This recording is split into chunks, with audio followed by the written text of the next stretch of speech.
Здравейте, вие сте с първия анбоксинг на Download.bg за 2011 година и за разлика от повечето си останали видеа, този път решихме да ви представим едно малко по-гиковско устройство и това е Sony Ericsson LiveView, което е поредният опит конкретно на Sony Ericsson да изнесат повече информация от телефона ви към вашата китка.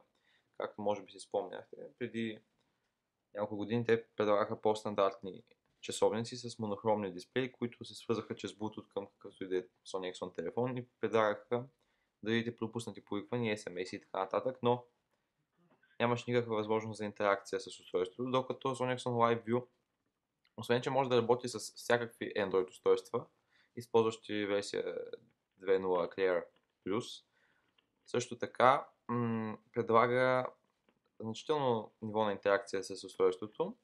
Рамката около дисплея е сензорна и предлага да разглеждате всякаква информация, било то в Facebook, Twitter, пропуснати повиквания, SMS-и, календар, контрол на музикалния плеер и така нататък.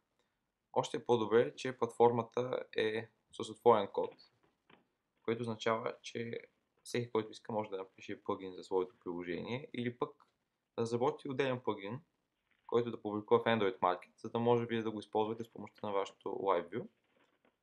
И, както виждате, в комплекта можем да открием подставка, която се използва за използване на Sony Ericsson LiveView като часовник, но ще разгледаме тази интересна конфигурация малко по-късно. Освен това в кутията, както преди малко видяхте, зарядно, а това е съвсем елементарната лента за използване като часовник на Sony Ericsson, но държим да знаете, че в комплекта са приложени и нужните аксесуари, за да използвате LiveView с каквато и да е кришка за часовник. Така че може да се получи наистина стилна комбинация. Самата кришка, предложена от Sony Ericsson, е изработена от текстил, който е седно еластичен и се злепва с велкро, което разбира се не е едно от най-добрите решения, но все пак кришката в комплекта е по-скоро proof of concept, отколкото предлагаща реално използване. И разбира се стандартните книжки, user guide, който няма да четем, все пак това е съвсем просто устройство, да се надяваме.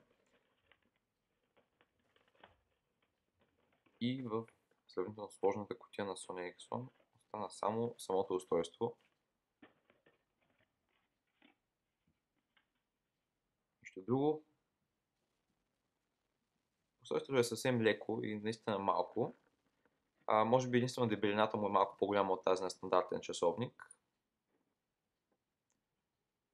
И както виждате, Sony Ericsson са показали Facebook, SMS и Twitter като промотираща функционалност.